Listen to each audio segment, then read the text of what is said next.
Hello, this is the African Wanderer, and this is my second video on YouTube.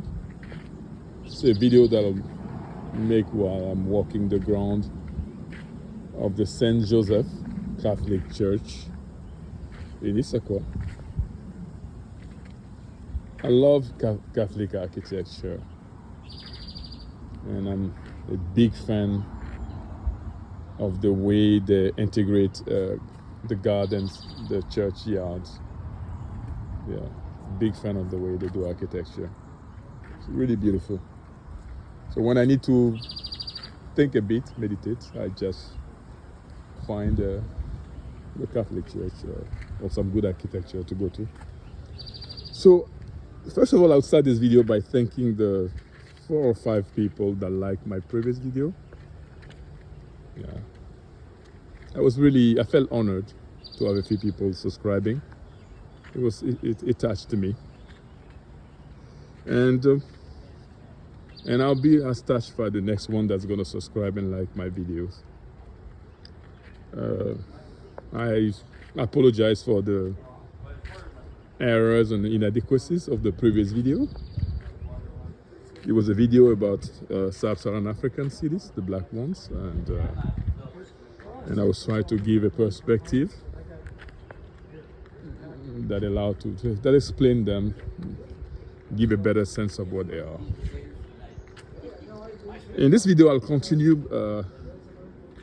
my conversations about Sub-Saharan Africa, Black Africa, and here I'm going to discuss and present something that I learned myself recently. Sub-Saharan Africa is very complex, diverse. It has different facets. It has different cultures and different histories, and it's a really a complex and vast combination of people. And it takes some time to really get to know most part of that subcontinent, and it takes also an opportunity. And for me, today I want to talk about the Ethiopians, and a great people that I met recently in the later years of my life. I didn't know the Ethiopians before 15 years ago.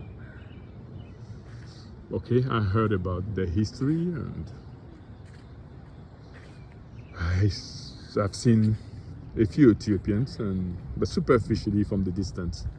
Never had to really sit down with them to get to know them, to befriend them.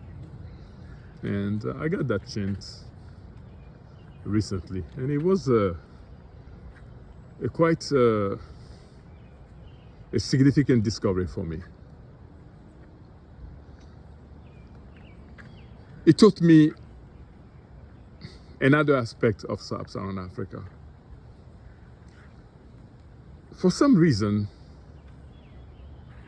because the Ethiopians have a different features and the history, the identity of the country, the old Christianity, I never really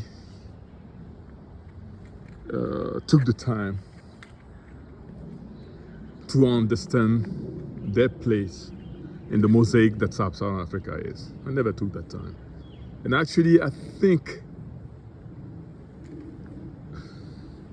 by my own mistake, it was not the Ethiopians themselves, it was my own mistakes and my own lack of understanding. I always thought of the Ethiopians as a people that was not part of Sub-Saharan Africa.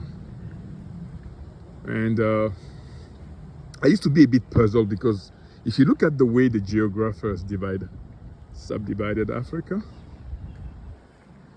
they classified Ethiopia as a sub-Saharan African country, and which I always find a bit surprising, because I don't know. I don't really think Ethiopia is below the Sub-Saharan, and I never understood why. But I'm going to give you 3 details and symbols that, for me, made it clear that Ethiopia is actually a central and essential part of Sub-Saharan Africa. It is actually part of the essence of Sub-Saharan Africa. So the first example, the first experience that I had, it's actually a detail. It's a detail. It looks mundane, superficial, but I am one of those people that believe that essence, actually, can be found in details. Details carry essence, and you can understand the people by some of the details that you experience with them. So I was watching a video about rural life in Ethiopia. It was a village, I think somewhere in Tigray. And I saw a lady in that village sweeping the floor outside of a little house, in a village house. And that lady was using a broom that I immediately recognized. It is a broom that I've always seen in Sub-Saharan African settings and villages, videos, and I've never seen it outside of Sub-Saharan Africa, that broom. It's a broom that's made from the branches of the trees and some leaves. It's dried, and people use it to sweep the floor. And I was really surprised to see an Ethiopian lady use the same broom. I don't even know why I was surprised, but so I turned to my Ethiopian friends I was watching the video with, and I asked them, "Do you guys use that broom too?" You use that broom? And they told me, yes, we use that broom. It's a broom that you found in the villages. And the lady was using the broom with a lot of confidence and dexterity, exactly the way any other woman in any part of South Africa would use that broom. And for me, when I saw that, it told me, like, at some point, this lady is actually my sister. She may have a different history, features that are a bit unique, but she's another side of the Sub-Saharan African identity. That was the first experience. It's a detail, it's a simple broom, but it matters a lot, because that broom is part of a common experience that Sub-Saharan Africans have. People talk through the tools, so we can read a lot in tools. The second experience that I had, it's a bit still another details. It's a bit more important, a bit more meaningful. I was invited at an Ethiopian wedding, and it was a fabulous wedding. Ethiopians are beautiful people. There was a lot of beauty, history, culture, great food. It was an amazing night, elegant, and we were welcome as guests. I had a great time. And by that time I had like a better understanding of like a better relationship with Ethiopians, so I started to understand it a bit better. And during that wedding, There was a lot of glamour. So it was somewhere in the US. This section, they do, I think a section, I don't know the name in America or in Tigrinya, but they do a traditional section of the wedding where the groom and the bride go, they set up a kind of a small African hut, a wooden hut, so with a thatch, and the groom and the bride sit under the hatch. It's an African, Sub-Saharan African hut. And that was an amazing sight for me. In all that glamour in the US, with all the great history, Gondar, Lalibela, Aksum, when this couple wanted to express the most traditional form of the celebration,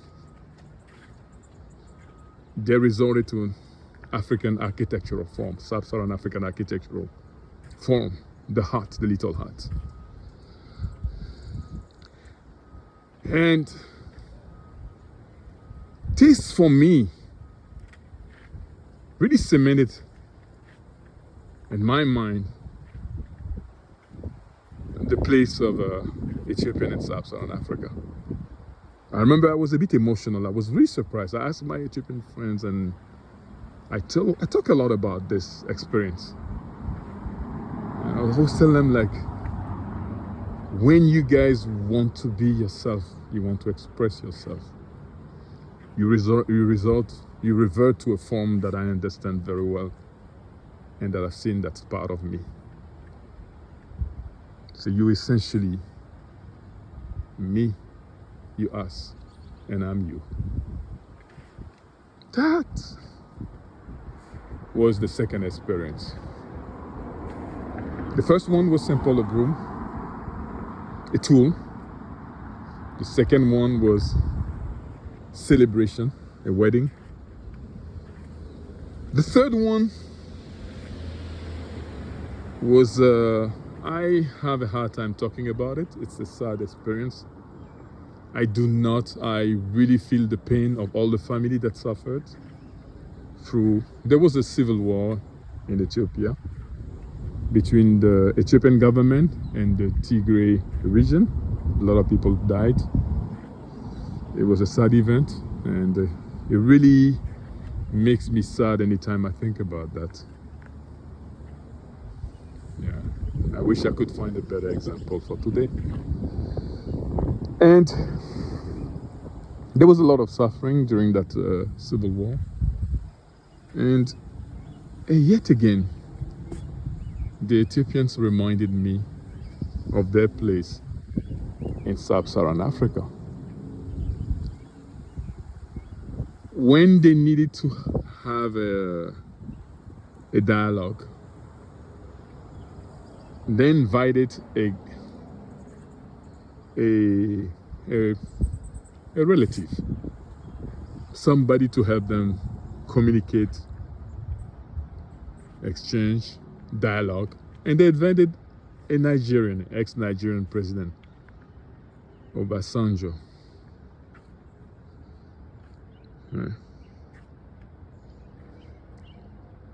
This means a lot. It means a lot. When in the midst of suffering, of pain, you turn to people that are you, that you trust, and that are part of you, and you tell them, come, help me solve my solution. And the Ethiopian invited Obasanjo. Yeah. It means a lot to me. It means a lot to me. It means a lot to me. It means a lot to me. This is it's deep. And I don't think there's even a deeper statement of belonging than that. inviting somebody, a relative, to help you solve your most difficult and painful problems.